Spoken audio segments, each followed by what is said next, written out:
When you're using this, when you're using the three-way, you make sure you get mud on this flap here, because that's what's gonna, this is gonna stick down. It goes in behind, so it sticks down there. Then you load it up. A 6-inch knife works best, because then it just takes one stroke to use. You go 5-inch knife, you're making a few strokes. A 6-inch, one stroke, you've loaded it through the three-way.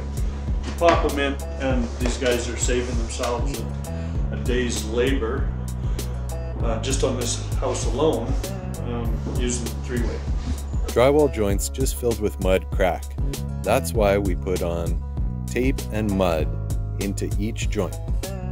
To line up 3 tapes into the corner, overlap perfectly so they don't crack, is the traditional method of doing a three-way. Once in place, they need to be sculpted out, and it's very difficult to use machine tools into the corners. This is one way to prepare your angle. This is what most people are doing, or professionals. Notice they doesn't have to worry about going in very tight to that angle. Not when he's rolling it or fleshing it. A professional knows that that takes time to get that right in your three-way when you're rolling and fleshing and not mess it up. The three-ways have been just cleaned out quickly after taping and left ready for install. And having the three-ways installed after the fact is a very useful way to do it. Here's the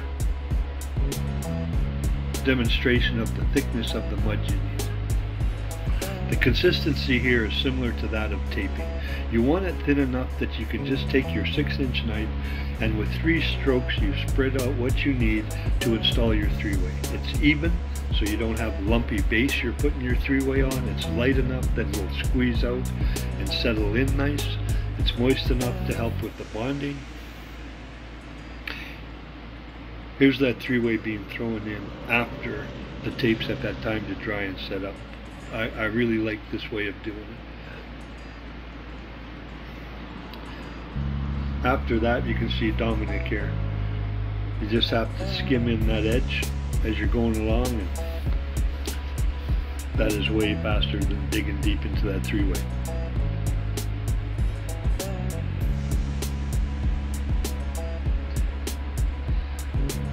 As Daniel's loading those angles, he doesn't have to snug it up into the corner. He's within 5 inches of that angle and able to run it.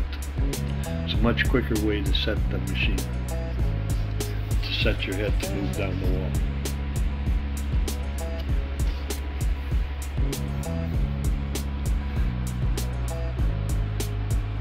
Yeah, a lot of three-ways in this room. A lot of time was saved. The apprentice did most of these, I believe.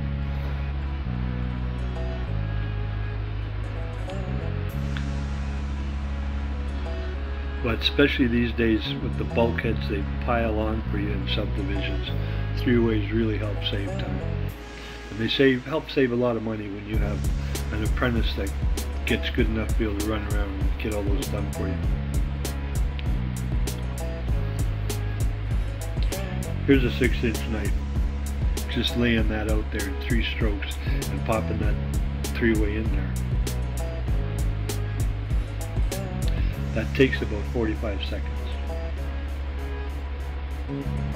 Whether the angles have been put in and dried out or not, this way is not bad, overlapping it like that. That's still a very quick, nice way to do it.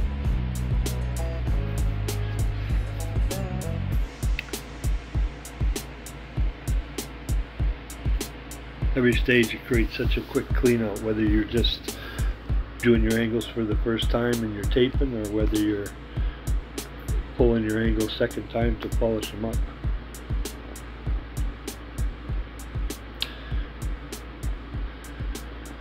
Yeah, you just got to sand the edge of that three-way and it's sanded out.